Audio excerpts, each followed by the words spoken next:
오늘 창세기 3장 15절에서 24절까지 말씀을 중심으로 여자의 후손이라는 제목으로 은혜를 나누겠습니다. 다 같이 여자의 후손, 일명 예수 그리스도라는 말씀입니다. 창세기 3장 15절에서 24절까지 본문 말씀을 봤는데 제1절 23장 25절에 보면 내가 너로 여자와 원수가 되게 하고, 이것은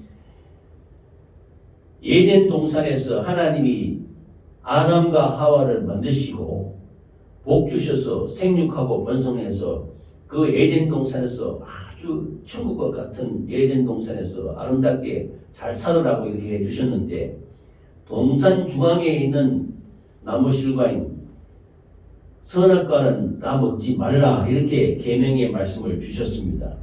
그런데 마귀가, 악한 하늘에 있는 영인 마귀가 뱀의 형상으로 해서 본문 말씀인 3장 15절에 하와를 미혹해서 그 선악과를 따먹게 했습니다. 그래서 하와가 그 선악과를 따먹으면 하나님처럼 된다 하는 마귀의 미혹을 받고서 그 선악과를 따먹고 자기 남편 아담에게도 주매, 이 하나님이 만드신 아담과 하와 창조된 인간이 하나님의 말씀을 계명에 어기고 불순종하고 이 선악과를 따먹음으로 말미암아 마침내 영혼육이 죽게 되었습니다. 그래서 이것이 원죄입니다. 원죄. 하나님이 하지 말라는 계명의 말씀을 어겨서 마귀에게 미혹당하여 이 선악과를 따먹고 마침내 비참하게 영혼육이 죄로 말미암아 죽게 된 상태에서 하나님이 마귀에게 말합니다. 내가 너로 여자와 원수가 되게 하고, 여자와 원수가 되게 한다는 겁니다. 너의 후손도 여자의 후손과 원수가 되게 하리니 여자의 후손은 네 머리를 상하게 할 것이요 너는 그의 발꿈치를 상하게 할 것이니라 라고 말씀했습니다. 이 말씀이 마귀에게 말하는 것입니다. 그 이후에 그 이하 말씀에 보면 여자에게는 잉태하는 고통을 더하고 남자에게는 땅의 소산을 얻기 위해서 땀 흘려 고난의 가운데, 역경 가운데 먹고 살게 된다, 이런 비극이 일어나게 된 것입니다.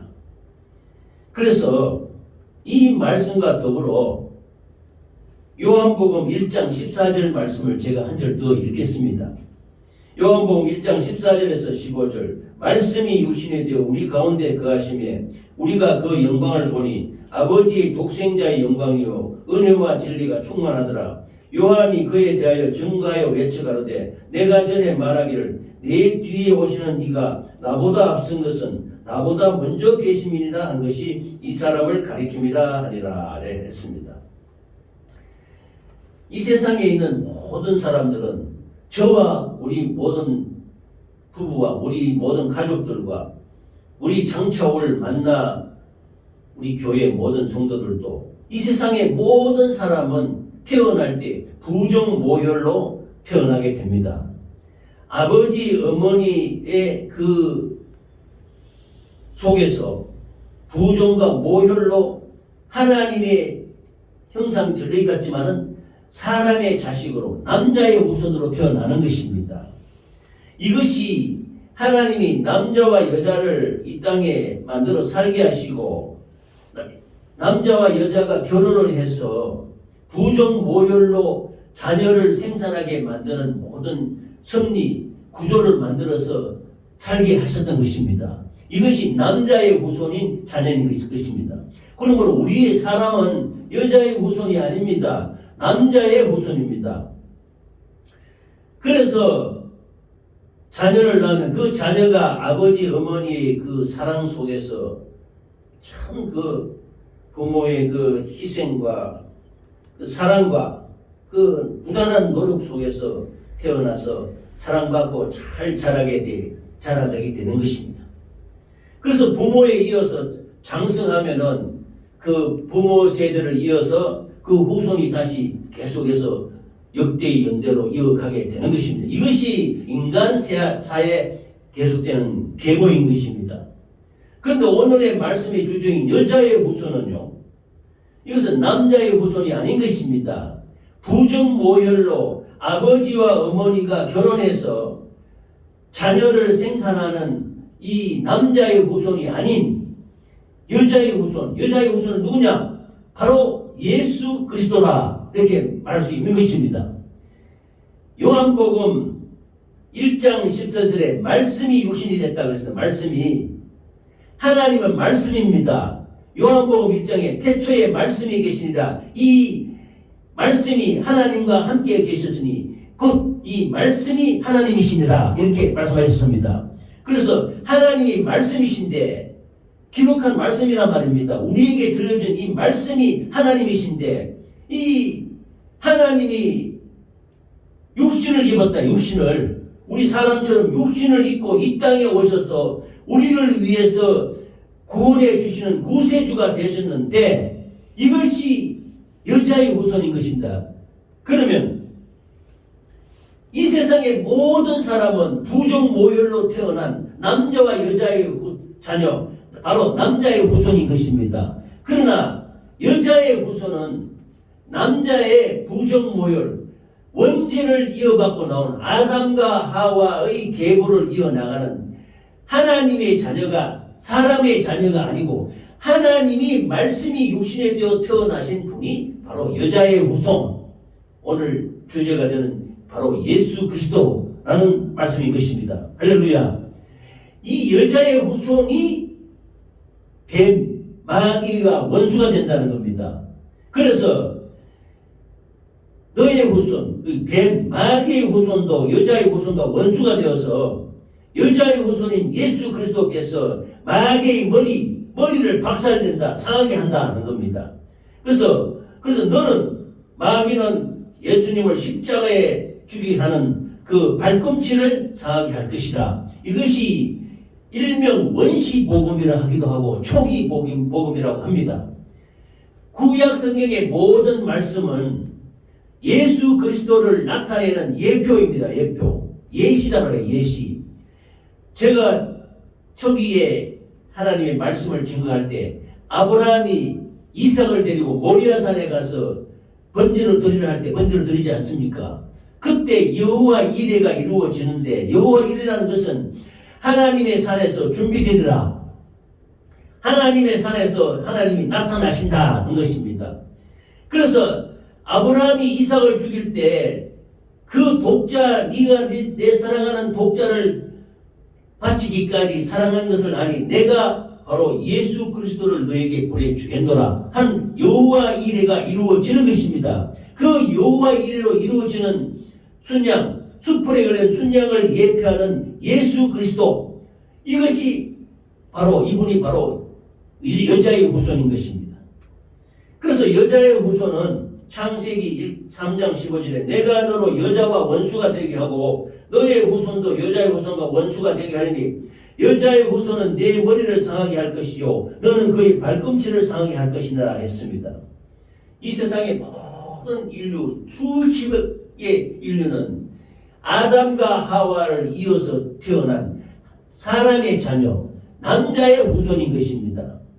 부정모혈로 태어난 이 남자의 후손 인간들은 원죄에서 자유로울 수가 없습니다. 아담과 하와라 말미암아 이래된 그 원죄와 자범죄와 고범죄 속에서 죽을 수밖에 없는 인생으로 태어나게 되는 것입니다. 어릴 때 예쁘게 이렇게 아름답게 부모의 품 안에서 자라는 자녀일지라도 그 속에는 원죄를 이어나와서 죽을 수 없게 된 인간의 자녀, 남자의 후손일 수밖에 없는 것입니다. 그래서 남자의 후손인 이 사람들은 구세주가 필요한 것입니다. 구원받으려면, 그 영혼이 다시 살아나려면은 에덴 동산에서 추방당해서 영혼육이 죽게 된 아담과 하와의 후손이 아벨과 가인과 아벨 이어서 쭉 자녀가 생산되지 않습니까? 그 모든 자녀가 영혼육이 죽는 원죄 속에서 태어나서 살아갈 수밖에 없는 그런 비극이 시작된 것입니다. 그러므로 부정모혈로 태어난 이 세상의 모든 사람들은 원죄 속에서 또 자범죄 속에서 고범죄 속에서 살아갈 수밖에 없는데, 즉 다른 말하면 구원주 메시아가 필요하다는 것입니다. 죄 없으신 분이 와서 죄로 말미암아 죽게 된 남자의 후손인 사람의 자녀들을 구원해 줘야 살아갈 수 있게 되는 것입니다. 할렐루야. 그래서 바로 구세주 예수 그리스도가 필요하다는 겁니다. 예수 그리스도는 하나님의 자녀로서, 하나님의 아들로서 여자의 후손인 것입니다. 부종 모혈로 태어나는 것이 아닙니다. 마태복음에 마리아가 있는데 천사 가브리엘이 나타나서 은혜의 발을 받은 자요, 내게 축복하노라 해서 하나님, 지극하신 하나님이 내게 임하고 성령이 내게 임하리니 내게 잉태될 자는 하나님의 성령으로 잉태된 자다 했습니다. 남자로서 잉태되는 것이 아닙니다. 하나님의 성령이 임하셔서 말씀으로 마리아의 태중에 여자의 후손 예수 그리스도가 잉태되는 것입니다. 잉태될 때에 천사 가브리엘이 하나님의 큰 은총을 받은 여자요, 성령이 내게 임하리니 거룩한 분이 그 성령으로 잉태된다 했습니다. 성령으로 잉태된다, 말씀으로. 그래서 부종모혈이 아닌 하나님의 말씀으로 성령으로 잉태해서 동정녀 마리아에게 태어나신 하나님의 아들 곧 예수 그리스도가 여자의 후손인 것입니다. 할렐루야. 요한복음 1장 14절에는 말씀이 육신이 되어 우리 가운데 거하시매 우리가 그 영광을 보니 아버지의 독생자의 영광이요 은혜와 진리가 충만하더라 그랬습니다. 하나님은 영이십니다. 영. 우리 눈에 보이지 않습니다. 그리고 또 하나님은 말씀이십니다. 방금 요한복음 1장 1절을 말씀했습니다. 태초에 말씀이 계시니라. 태초에 말씀이 계셨다는 말입니다. 말씀이 누구냐? 이 말씀이 하나님과 함께 계셨으니 이 말씀이 곧 하나님이시니라. 이렇게 했습니다. 하나님은 눈에 보이지 아니하신 영이신데 말씀으로 우리에게 나타났다는 겁니다. 그 말씀하신 분이 곧 하나님이시라는 겁니다. 그래서 말씀이신 하나님이 죄와 허물과 저주와 진리, 원죄와 자범죄, 고범죄로 말미암아 죽게 된 우리 사망이라는, 죄값은 사망이라는 그 인간의 그 모든 죄악을 구원하시기 위해서 죄를 지으면 죽어야 됩니다. 죄값이 사망입니다. 우리는 원죄, 자범죄, 고범죄로 죽습니다. 가만 내버려 두면은 그 죄값으로 인간이 죽어야 하므로 하나님 아버지께서 창조하신 인간이 죄로 말미암아 죽게 된 모습을 볼 때 하나님의 마음속이 얼마나 안타깝고 불쌍히 여기겠습니까? 그래서 저를 살려야 되는데, 인간을 살려야 되는데, 하늘에서 뜻이 이루어진 것 같이 땅에서도 이루어져야 되는데, 하늘에서 하나님의 놀라우신 구원의 섭리와 역사가 다 하늘에 이루어진 것 같이 이 땅에서도 인간을 창조하셔서 하나님의 섭리를 이루고 마귀 사단을 괴계를 물리치고 파괴하고 하기 위해서는 인간을 구원해야 되는 것입니다.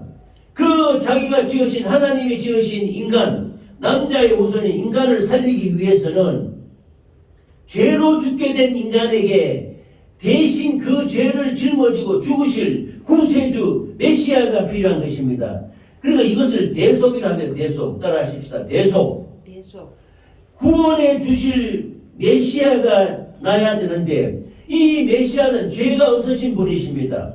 그래서 말씀이 육신이 되기 위해서는 성령으로 동정녀에게 잉태되어야 되는 것입니다. 그래서 이 땅에 오셔서 태어나셨으니 이가 곧 메시아 예수 그리스도인 것입니다. 할렐루야. 아멘. 메시아의 예언은, 구세주 구원주의 예언은 구약 성경의 모든 수많은 곳곳에 하나님이 구원주 구세주를 보내줄 것이라고 예언해 주셨습니다. 가장 잘 표현하고 나타난 것이 이사야서 53장입니다. 이사야서 53장에 보면은 3장 5절에 보면 그가 찔림은 우리의 허물을 인하며 그가 상함을 우리의 죄악을 인하며 그가 징계를 받음으로 우리가 평화를 누리고 그가 채찍에 맞음으로 우리가 나음을 입었도다. 구약성경 곳곳에 예수님이 메시아가 탄생할 것을 예언한 데도 있고 임마누엘 하시리라는 예언도 있고 그가 채찍에 맞음으로 우리가 나음을 입었도다. 그 등에 골이 파일 정도로 채찍에 맞아서 그 고통으로 말미암아 우리의 죄를 대신 지불하시고 그로 말미암아 우리가 구원받을 것이라는 메시아의 예언이 많이 나타나 있는 것입니다. 대표적인 것이 이사야서 53장 말씀입니다. 우리가 가장 잘 아는 이사야서 53장 5절 그가 찔리면 우리의 흠을 인하며 그가 상하면 우리의 죄. 그가 누구냐? 그가 찔리면 바로 구세주, 구원주 예수 그리스도인 것입니다. 그러면 이것을 그를 예수 그리스도로 바꾸면 예수 그리스도가 찔리면 우리의 흠을 인하며 우리의 흠을 인하며 그가 상하면 누가 상하면? 예수 그리스도가 상하면 우리의 죄악을 인하며 우리 죄 때문에 예수님이 상했단 말입니다. 그가 징계를 받음으로 그가 누구냐? 예수 그리스도가 징계를 받음으로 채찍맞고 엄청난 징계를 받았지 않습니까? 죄 없으신 예수님이 왜 징계받습니까? 왜 찔리고 왜 우리 그 징계를 받고 이렇게 합니까? 우리 죄를 담당하시고 그렇게 한다 있는 겁니다. 우리를 대속하시기 위해서, 우리를 속량하시기 위해서, 우리 대신에 죄를 지고 가기 위해서 그렇게 하셨다. 그가 징계를 받음으로 우리가 평화를 누리고 예수 그리스도가 징계를 받음으로 우리가 평화를 누린다. 하나님과의 평화. 그가 채찍에 맞음으로 우리가 나음을 입었도다. 예수 그리스도가 채찍에 맞은 예수 그리스도께서 빌라도의 그 뜰에서 40에 하나 가만 채찍에 맞지 않았습니까? 그래서 온몸이 다 찢기고 그 채찍에 맞음으로 우리가 나음을 입었도다. 우리가 죄와 허물과 저주와 질병으로 말하면 고통당하는데 예수님이 무지무지한 채찍에 맞아서 살과 피가 튀기고 온몸에 찢겨 나갈 때 그 채찍에 맞음으로 우리가 나음을 입게 되는 것입니다. 할렐루야. 이사야서 53장 1절에서 다시 말씀을 다시 한번 제가 봉독하겠습니다. 우리의 전한 것을 누가 믿었느뇨? 여호와의 팔이 위에 나타나느뇨? 그는 주 앞에서 자라나기를 그는 바로 예수 그리스도입니다. 연한 순 같고 외양으로 취하는 육신으로 취하는 유대인들 이스라엘 사람들의 눈에는 연한 순과 같이 보였다. 우리도 육신의 눈이 어두우면 예수님을 겉모습으로 판단하게 되는데 주 앞에서 자라나기를 연한 순 같고 마른 땅에서 나온 줄기 같아서 고운 모양도 없고 잘생기지 않았다며. 그래서 여기에 길거리 가거나 선구사에 가면은 예수님이 아주 머리도 붉으스름하면서 서양 사람 잘생긴 사람 있지 않습니까? 그렇게 사진으로 나와 있잖아요. 그건 아니다니까요. 여호와 앞에서 자라나기를 연한 순 같고 마른 땅에서 나온 줄기 같아서 고운 모양도 없고 풍채도 없은즉 잘생기지 않았다는 겁니다. 육신으로는. 우리의 보기에 흠모할 만한 아름다운 것이 없도다. 그는 멸시를 받아서 사람에게 실어버리면 얼마나 못생기고 이렇게 했으면 외향적으로 육신으로 나오면 멸시천대 의심예금을 당했단 말입니다. 간고를 많이 겪었으며 질고를 아는 자는 마치 사람들에게 얼굴을 가리고 보지 않음을 받는 자 같아서 멸시를 당하였고 우리도 그를 귀히 여기지 아니하였도다. 성경에 나오는 유대인들도 처음에 예수 믿기 전에는 예수님을 인정하지 않았다는 겁니다. 그리고 4장 그는 실로 우리의 질고를 지고 우리의 슬픔을 당하였거늘 우리는 생각하기를 그는 징벌을 받아서 하나님께 맞으며 고난을 당한다 하였노라. 주의처럼 말하면 죽는다 이거지. 고통당하고. 그것이 우리를 대신해서 죽으신 메시아일 줄 어떻게 알았습니까? 육신의 눈으로는 모른다는 말입니다. 성령으로 알게 되시고 말씀으로 깨닫게 되는 것입니다. 할렐루야. 그가 찔리면 우리의 흠을 인하며 그가 상하면 우리의 죄악을 인함이라. 그가 징계를 받음으로 우리가 평안을 누리고 그가 채찍에 맞음으로 우리가 나음을 이루었도다. 우리는 다 양 같아서 그릇 행하여 각기 제 길로 갔거늘 여호와께서는 우리 무리의 죄악을 그에게 감당시키셨도다. 여자의 후손 예수 그리스도께서 하나님의 그 인간을 바라보니까 멸망당할 수밖에 없는 인간이 원죄, 자범죄, 고범죄로 죽게 되었잖아요. 인간을 살려주려고 보니 죄값은 사망인지라 누가 대신 죽지 않으면 인간의 죄가 살 수가 없어요. 그래서 품속에 있는 독생자를 끄집어내어서 이 땅에 말씀이 육신이 되게 잉태시켜서 그 출산된 여자의 후손 예수 그리스도를 이 땅에 보내주셔서 우리를 죄값을 대신 짊어지고 십자가에서 피 흘려 죽으심으로 하나님의 어린 양 독생자 예수 그리스도께서 오실 것을 분명히 우리에게 말씀하고 있는 것입니다. 할렐루야. 이 예수님이 우리한테 와야 우리가 살아날 수 있는 것이지, 우리는 남자의 후손으로서 인간의 자식으로서는 우리는 죽을 수밖에 없는 것입니다. 여자의 후손인 예수 그리스도가 이 땅에 오셔서 우리 죄값을 짊어지시고 우리 죄를 짊어지고 잔인하게 고통당하고 십자가에서 피 흘리고 죽어야만 우리 죄가 도말되는 것입니다. 할렐루야. 그런데 예수님은요, 마귀는 유대인들을 참소해서 예수님이 죄 있다 죽여라 죽여라 이거 십자가에 못 박아 죽이지 않습니까? 그러나 예수님 누구십니까? 우리 죄를 짊어지고 가신 것이지 예수님 자체로서는 죄 없으신 하나님의 자녀인 것입니다. 하나님의 아들인 것입니다. 하나님의 아들은 죄가 없으시니 영원히 사망에 매여 있을 수 없는 것입니다. 그래서 예수님이 다시 살아나는 것입니다. 우리의 죄를 육신을 쳐서 예수님이 피 흘리시 살짓고 우리의 죄를 도말해버리고 예수님이 부활하는 것입니다. 그래서 예수님의 사역을 살펴보면요, 여자의 후손 마태복음 1장 20절에서 23절을 제가 다시 읽겠습니다.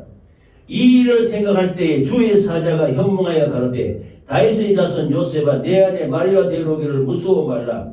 죄에게 잉태된 자는 성령으로 된 것이라. 예수님은 성령으로 잉태됐다는 말입니다. 부정모혈인 사람의 남자의 후손이 아니오 성령으로 말씀으로 잉태된 여자의 후손인 것입니다. 할렐루야. 아들을 낳으리니 이름을 예수라 하라. 이는 그가 자기 백성을 저희 죄에서 구원할 자이심이라 하리라. 여기 나오는 예수는 누구냐? 자기 백성을 저희 죄에서 구원할 자. 이게 예수라는 뜻입니다. 지저스. 영어로는 지저스라고 그러죠. 이 젯바람이 예로 지저스인데 예수라고 이렇게 우리는 읽습니다. 이 모든 일이 된 것은 주께서 선지자로 하신 말씀을 이루려 하심이니 가로사대 보라 처녀가 잉태하여 아들을 낳을 것이요 그 이름을 임마누엘 하리라 하셨으니 이를 번정한 적 하나님이 우리와 함께 계시다 하리라. 마리아에게서 마리아가 주의 계집종이니 내게 하나님의 말씀대로 이루어지이다 이렇게 하는 것입니다. 그래서 마리아에게 가버리 나타나서 거룩한 성령이 내게 임하리니 말씀이 내게 임하리니 성령으로 잉태할 것이다. 이게 동정녀 마리아가 여자의 후손으로 예수 그리스도를 잉태해서 출산하게 되는 것입니다. 이것이 하나님의 신비하고 놀라운 우리의 구원의 역사인 것입니다. 할렐루야. 그래서 예수님이 요한복음 1장 12절에 영접하는 자 곧 그 이름을 믿는 자에게는 하나님의 자녀가 되는 권세를 주셨으니 이는 혈통으로나 육정으로나 사람의 뜻으로 나지 아니하고 오직 하나님께로서 난 자들이니라. 예수님이 동정녀 마리아에게 잉태돼서 출산하셔가지고 그 요셉과 마리아의 자손으로 그 아들로서 살아가게 되는데 부정모혈로 태어난 남자의 후손은 아닙니다. 이 놀라운 신비는 마리아하고 요셉밖에 모릅니다. 세상 사람들은 그저 요셉과 마리아의 아들인 줄 생각하지만은 그러나 아니다 이거예요. 그래서 30살까지는 그냥 집에서 목수로서 아버지 유업을 이어 나가고 이렇게 살았다가 성령이 임하니 마침내 세례 요한이 광야에 외치는 자의 소리인데 요단강에서 세례를 베푸면서 수많은 사람들이 나오자 너희 죄를 회개하라 회개하라 외치면서 세례를 베풀지 않았습니까? 다른 침례도 같은 내용입니다. 요단강에서 실제 물속에 잠기는 것은 침례입니다. 그런데 그 말을 세례라 그랬지요. 그 세례할 때 이 예수님이 나타난 것입니다. 그래서 지난 시간에도 제가 말씀드렸습니다. 예수님이 세례 요한 앞으로 나오자 세례 요한이 말합니다. 내가 당신께 나아가야 될 텐데 당신이 어찌 나에게 나오시니까? 이게 예수님이 말합니다. 이와 같이 하여 너가 나에게 세례를 베풀어서 하나님의 의를 이루게 하라. 메시아가 이 땅에 나타나게 하기 위해서는 세례받고 그 하나님의 성령이 임함으로 말미암아 하나님의 놀라우신 복음의 선포가 있게 되는 것입니다. 그래서 합력하여 선을 이루기 위해서 하나님의 의를 이루기 위해서 하라. 그래서 세례 요한이 예수님께 세례를 주는 것입니다. 우리의 죄가 구약 시대에서는 이스라엘 백성들이 속죄하는 방법이 죄를 짓지 않습니까? 잘못했단 말입니다. 거짓말도 하고 못된 짓도 하고 속이기도 하고 욕심도 부르고 원죄, 자범죄, 고범죄로 이게 됐을 때 양과 소와 염소 머리에다가 대제사장이 손을 얹고 백성의 죄를 모든 그 남자의 우선 백성의 죄를 짐승에게 전가시킵니다. 안수한단 말이다. 안수하면은 그래서 내 죄가 짐승에게로 옮겨간다. 안수하는 사람의 손을 머리에 얹어서 하면은 그 사람의 죄가 다 그 안수하는 그 짐승의 것으로 다 간다 이거야. 그러면 옮겨간 그 죄를 지고 죄값은 사망이니까 그 양과 염소와 소가 죽게 되는 것입니다. 죽여서 그 피를 들고 그 짐승이 죽었다는 게 피가 뭐냐면 죽었다는 증거 아닙니까? 피 흘렸다는 것은 죽었다는 것입니다. 죄값으로 죽었다는 것입니다. 짐승이 백성들의 죄를 이스라엘 백성들의 그 죄를 지고 죽은 그 피를 들고 대제사장이 하나님의 지성소로 들어가서 우리의 죄를 용서해 주십시오 하고 이렇게 간구할 때 이게 속죄 용서를 받으면 대제사장이 살아서 그 지성소에서 나올 수 있는 것입니다. 그러면 신약시대에 와서는 우리의 죄가 예수님께 다 증거가 되어야 되지 않습니까? 그런데 어떤 학자들은 세례 요한이 예수님께 세례 줄 때 손을 얹어서 세례 주지 않습니까? 그래서 예수님이 이와 같이 하여 모든 의를 이루게 하는 것이 합당하다. 이렇게 하라. 라고 했을 때 세례 요한은 바로 남자의 후손인 인간을 예표하는 대표라고 볼 수 있는 것입니다. 구약의 마지막 선지자요 신약 성경과 연결되는 선지자인 세례 요한이 예수님께 세례 준다? 세례 줄 때 머리에 손을 얹고 예수님께 할 때 인간의 모든 죄악들이 그때 예수님께 증가된다, 옮겨갔다 이렇게 말하는 분들도 있습니다. 그러나 이것은 우리의 죄가 예수님께 갔다는 것은 믿음으로 우리의 모든 죄와 허물과 저주와 질병이 예수님께 증가되어서 예수님이 십자가에 피 흘려 죽으심으로 우리의 죄를 도말하는 것입니다. 할렐루야. 그래서 세례 요한의 세례를 받고 올라오실 때 성령이 예수님께 충만히 임하셔서 보라 온 세상의 죄를 지고 가는 하나님의 어린 양이로다 이렇게 세례 요한이 선포하는 것입니다. 우리의 죄를 짊어졌단 말입니다. 그래서 여자의 후손이 아니고서는 죄인데 죄인밖에 세례 요한이 우리를 위해서 죽었다고 해서 우리 죄값이 대속이 됩니까? 헤롯이 자기 그 동생의 아내를 취해서 그것을 세례 요한이 막 비난하자 붙잡아다 잡아다 그 세례 요한을 죽였어요. 그래서 세례 요한이 순교당한 겁니다. 세례 요한이 죽었다 해서 우리의 죄가 대속이 됩니까? 세례 요한은 우리와 마찬가지로 남자의 후손 하나님의 자녀가 아니오 사람의 자녀인 것입니다. 사람은 죄값으로 죄로 말미암아 원죄, 자범죄, 고범죄로 말미암아 다른 사람의 죄를 짊어지고 갈 수가 없는 것입니다. 우리의 죄를 허물과 저주와 질병을 짊어지고 가실 분은 여자의 후손 예수 그리스도밖에 없는 것입니다. 할렐루야. 왜냐? 예수 그리스도밖에 죄가 없으신 분은 없는 것입니다. 예수님은 하나님의 아들이기 때문에 죄가 없으신 분입니다. 죄가 없으신 분이 우리의 죄를 짊어질 수 있는 것이지 죄 있는 우리 인간들이 같은 인간은 죄를 짊어질 수가 없습니다. 그래서 우리의 죄가 예수님께 전가됨으로 말미암아 그 죄를 짊어지시고 그 육신이 깨트려지면 우리의 죄가 도말되는 것입니다. 할렐루야. 그래서 영접하는 자 곧 그 이름을 믿는 자들에게는 하나님의 자녀가 되는 권세를 주셨다고 했습니다. 그래서 이는 혈통으로나 육적으로나 사람의 뜻으로 나지 아니하고 오직 하나님께로서 난 자들이니라. 말씀이 육신이 되어 우리 가운데 거하시며 우리가 그 영광을 보니 아버지의 독생자의 영광이요 은혜와 진리가 충만하더라 했습니다. 할렐루야. 너무 무거운 내용이 아니시기를 바랍니다. 우리의 죄가 예수님 다 증가됐다는 겁니다. 옮겨가서 우리는 죄와 허물과 저주와 질병에서 자유하는 저와 이름이 되시기를 예수 이름으로 축원합니다. 하나님은 영이십니다. 하나님은 눈에 보이지 않습니다. 비물질 무형상입니다.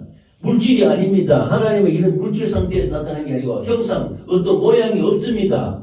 하나님은 비물질 무용상인데 하나님이 우리에게 나타내신 방법은 말씀입니다. 말씀. 그래서 하나님의 영이 곧 말씀인 것입니다. 그럼 우리는 말씀을 대할 때 이게 일반 보통 사람의 글처럼 봐서는 안 되는 것입니다. 그래서 제가 한때는 새벽 기도를 중요시 여기는 것은 제가 그렇게 하려고 합니다. 제가 우리 김용국 사모한테도 힘들지 않으면 제가 그런 억지로 말하지는 않습니다. 그런데 아침에 좀 일찍 와서 새벽 기도처럼 아침 예배를 하나님께 올려드리고 그때 하나님이 맑은 영 정신 속에서 하나님이 그 말씀하시는 것을 들을 수가 있는 것입니다. 감동을 준단 말입니다. 그래서 마태복음을 시작해서 하나님의 말씀을 증거하려고 합니다. 그럴 때마다 하나님께서 해야 될 말씀을 주시더라고요.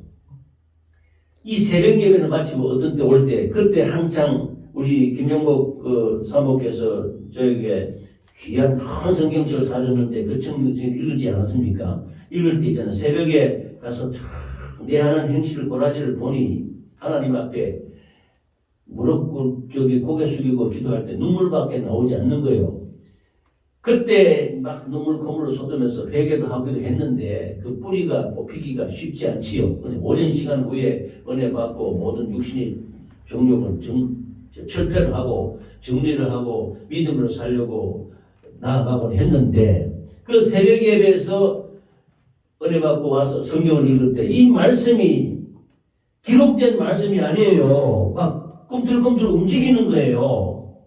이 말씀은요. 그러니까 하나님의 영이라 했잖아요. 하나님은 영이시요. 하나님은 영인데 우리에게 나타나는 방법이 말씀으로 나타난단 말입니다. 이 말씀이 그 예수님이 유대인들이 그 가룟 유다가 예수님을 팔고 예수님이 붙잡혀 갔을 때 그 베드로가 그 하녀가 베드로 보고 너도 그 당이다. 너도 같은 편이지.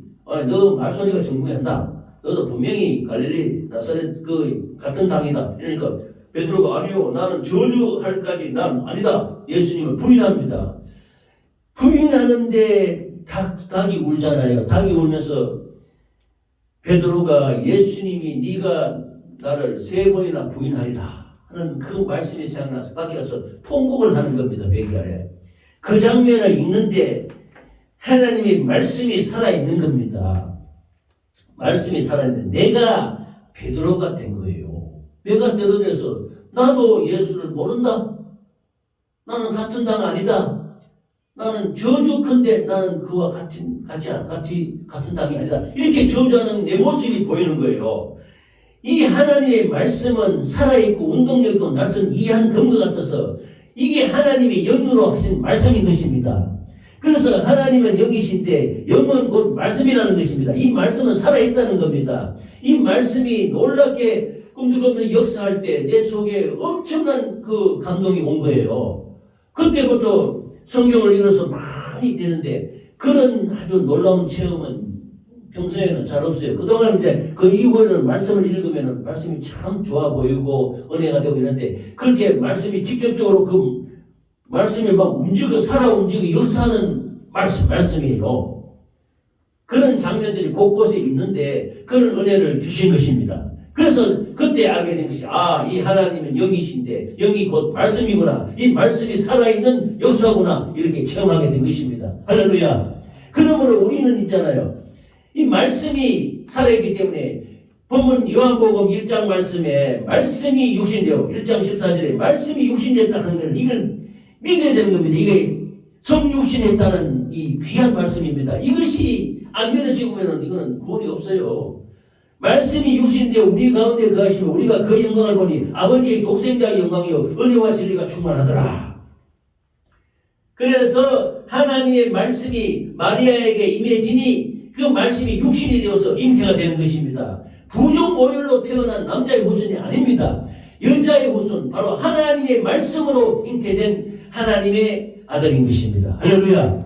이 하나님의 자손 여자의 후손만이 우리의 죄를 짊어지고 죽을 수 있는 피를 가진 예수 그리스도의 피로 말미암아 우리를 살리는 하나님의 자녀인 것입니다. 할렐루야. 그래서 예수님의 육신은 우리의 영혼과 일치가 되는 거예요. 그래서 예수님의 육신이 십자가에 못 박히고 피 흘리고 죽으면 우리 영혼이 되살아나는 것이에요.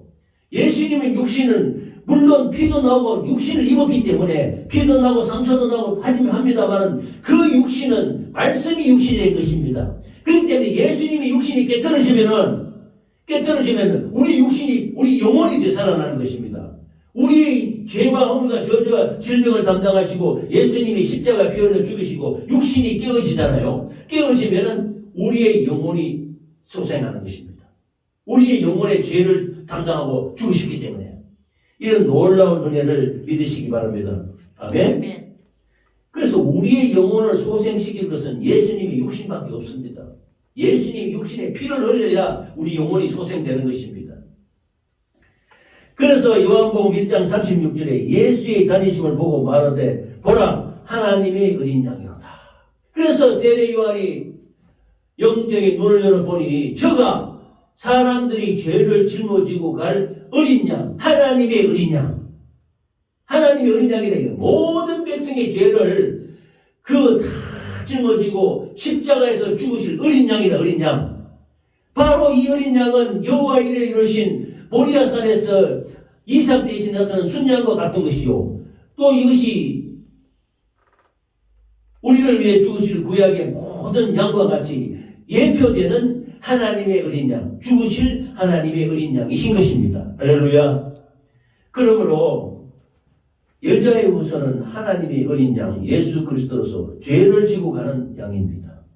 하나님의 속죄양이란 말입니다. 속죄양. 대속해 주실 하나님의 어린 양이신 것입니다. 그래서 예수 그리스도를 우리가 여자의 후손이라 합니다. 할렐루야. 그래서 여자의 후손이 아니고서는 마귀를 깨뜨릴 수가 없습니다. 남자의 후손, 사람의 자녀는 우리의 죄를 대속할 수가 없습니다. 마태복음 16장 15절에 가라사대 너희는 나를 누구를 하냐 예수님이 묻는 거예요. 그래서 시몬 베드로가 대답해 그러되 주는 그리스도시요 살아계신 하나님의 아들이시니이다. 지난 설립 예배 때 귀한 노회장 목사님이 이 말씀을 하셨어요. 반석 위에 세운 교회라고 그렇지 않습니까? 반석이 뭐냐면 페트라, 베드로라는 뜻입니다. 베드로였다는 뜻이 반석이라는 뜻입니다. 반석은 이스라엘 백성들이 40년 광야를 임할 때 하늘의 양식의 만나, 우리에게 만나기 전에 만나를 내리시고 반석을 쳐서 생수를 주셨다는 거예요. 반석이 베드로인데 반석이 바로 예수 그리스도입니다. 큰 돌이 따라다녔다는 겁니다. 반석이 이스라엘 백성을 따라다니면서 그 반석을 깨뜨려서 그 속에서 생수가 나오면 그것을 이스라엘 백성들이 먹었다. 이 반석이 뭐냐? 베드로로서 시몬 베드로가 대답해 가는데 주는 그리스도시요 살아계신 하나님의 아들이시니이다. 그러자 예수께서 대답해 가시되 바요나 시몬아 내가 복이 있도다. 이를 내게 알게 하는 혈육이 아니요 하늘에 계신 내 아버지시니라. 반석 위에 세운 교회가 뭐냐? 주는 그리스도시요 살아계신 하나님의 아들이시니이다. 여자의 후손인 예수 그리스도를 우리가 분명히 고백해야 되는 것입니다. 이때 반석에 세운 교회가 되는 것입니다. 할렐루야. 이스라엘 백성들이 40년 동안 광야를 해볼 때 물이 없잖아요. 그런데 이스라엘 백성들 따라다닌 반석, 돌이 있었으니 그것이 반석입니다. 반석을 쳐서 생수가 나오니 이스라엘 백성이 그걸 먹고 40년 동안 살았다는 겁니다. 놀라운 일이지요. 이 반석, 이 견고한 반석이 예수 그리스도 여자의 후손인 것입니다. 그러므로 하나님 다시 말씀을 드리면 예수라는 것은 자기 백성을 저희 죄에서 구원할 자. 다시 따라갑시다. 예수. 자기 백성을 저희 죄에서 구원할 자. 죄에서 구원할 자. 그리스도. 기름 부음을 받은 메시아. 그러면 예수 그리스도라는 뜻은 자기 백성을 저희 죄에서 구원하시기 위해서 기름 부음을 받은 메시아 구원주를 예수 그리스도 이렇게 말하는 것입니다. 제가 몇 번 말씀드렸습니다. 예수는 저희 백성을 저희 죄에서 구원할 자이시고 그리스도는 왕이라는 말입니다. 왕. 기름 부음 받은 사람이 세 사람이 있어요. 세 부류가. 첫째는 왕. 왕에게 기름을 부어봐. 다윗 왕에게 기름을 부어서 왕을 삼잖아요. 그 다음에 선지자. 선지자 사무엘 뭐 이렇게 봐도 선지자가 많은데 선지자가 머리에 기름을 붓고 선지자가 됩니다. 그 다음에 제사장의 머리 위에 기름을 부어서 제사장을 삼아요. 왕이요, 선지자요, 제사장 이 세 개가 같이 되어 있는 분이 그리스도인 것입니다. 바로 우리의 구세주 여자의 후손 예수 그리스도인 것입니다. 할렐루야.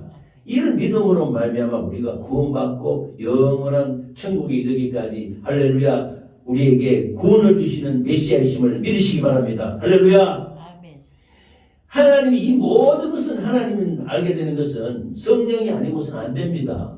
육신의 눈으로 안 됩니다. 하나님의 말씀을 읽어도 이것이 그냥 일반 보통 글이라고 생각하면은 이거는 안 됩니다. 믿음이 없어서 안 돼요. 성령으로 깨달아지고 이 말씀이 살아 역사할 때 우리 심령의 변화가 일어나는 것입니다. 우리의 믿음이 새로 견고하게 되는 것입니다. 그래서 이 말씀을 믿으라는 것은 이 말씀이 곧 하나님이시기 때문에 성령으로 이 모든 것을 알게 되게 해 주셔야 되는 것입니다. 그래서 성령으로 깨닫게 되시기를 예수 이름으로 축원합니다. 아멘.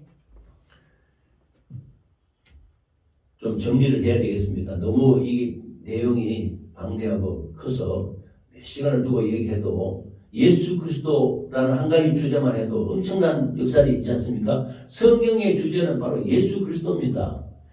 성경의 주제는 바로 여자의 후손 예수 그리스도를 말하는 것입니다.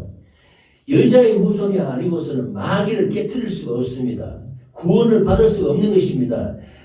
남자의 후손은 부정보혈로 태어나서 이 세상에 죄로 말미암아 죽게 될 수밖에 없는 고통당하고 잉태의 고통을 더하고 수고하고 무거운 짐진고 하는 인간의 자녀이 된 것입니다. 그러나 이 인간의 자녀로서는 구원이 될 수가 없고 여자의 후손 즉 말씀이 육신에 우리 가운데 거하심에 아버지의 독생자의 말머니 은혜와 진리가 충만하더라. 하나님의 자녀 여자의 후손만이 우리를 구원해 주실 수 있는 메시아이신 것입니다. 할렐루야. 그가 찔림은 우리의 허물을 인하며 그가 상함은 우리의 죄악을 인합니다. 그가 징계를 받음으로 우리가 평안을 이루고 채찍에 맞음으로 나음을 입었도다. 우리는 다 양 같아서 우리는 말 안 듣는 양과 같아서 전부 제 갈 길로 간다 이거야. 그러나 여호와께서는 우리 양과 같은 우리 무리의 죄를 그에게 담당하게 하셨다. 예수님이 다 십자가를 지고 보라 세상 죄를 지고 가는 하나님의 어린 양이로다. 우리를 위해 죽으시는 어린 양 예수 그리스도를 말하는 것입니다. 할렐루야. 다시 한번 정리하면은 하나님은 영이십니다. 안 보입니다. 그러나 비물질 무형상입니다. 그러나 하나님은 말씀이십니다. 말씀이 육신에 되어 동정녀에게 탄생해서 여자의 후손으로 태어나서 악한 원수마귀 사단 귀신의 괴기를 철폐하고 뱀의 머리를 처단하고 상하게 하고 깨뜨렸어서 우리를 죄와 허물과 저주와 질병에서 구원하시는 분이 바로 여자의 후손 예수 그리스도이심을 믿으시기 바랍니다. 할렐루야. 하나님의 어린 양, 죄를 짊어지고 가는 하나님의 속죄양, 하나님의 어린 양은 우리의 허물과 죄를 짊어지시고 잔인하게 십자가에 피 흘려 죽으시고 우리를 죄와 허물과 저주와 질병에서 구원하셨던 것입니다. 그러므로 우리는 예수를 믿을 때 정말로 자기 백성을 저희 죄에서 구원할 자, 우리를 영원히 살려주실 왕과 같은 존재요, 선지자와 같은 존재요, 제사장인 위대한 예수 그리스도이신 것을 우리가 믿고 감사와 영광을 돌리시는 저와 여러분이 되시기 바랍니다. 아멘. 이 세상 살아갈 때 우리가 부정모여로 태어난 남자의 후손은 죄로 말미암아 죽을 수밖에 없습니다. 그러나 하나님의 아들 예수 그리스도 독생자 여자의 후손은 우리를 영원히 죄와 허물과 저주와 질병에서 구원해 주실 메시아이시오 구원주시오 우리의 영원한 그리스도이신 것입니다. 할렐루야. 아멘. 이걸 믿고 나갈 때 하나님의 놀라운 역사가 우리 심령 속에 일어나서 이 예수 그리스도를 증거하는 우리 만나교회가 되시기 바랍니다. 할렐루야. 아멘. 네, 감사합니다. 오늘은 이 성경의 제일 중요한 말씀, 여자의 후손, 바로 예수 그리스도를 하나님이 귀한 말씀을 주셨습니다. 이 평생에 우리는 예수 그리스도를 심령에 새기고 예수 그리스도의 말씀으로 살아가는 저와 여러분이 되시기를 예수 이름으로 축원합니다. 아멘. 축원합니다.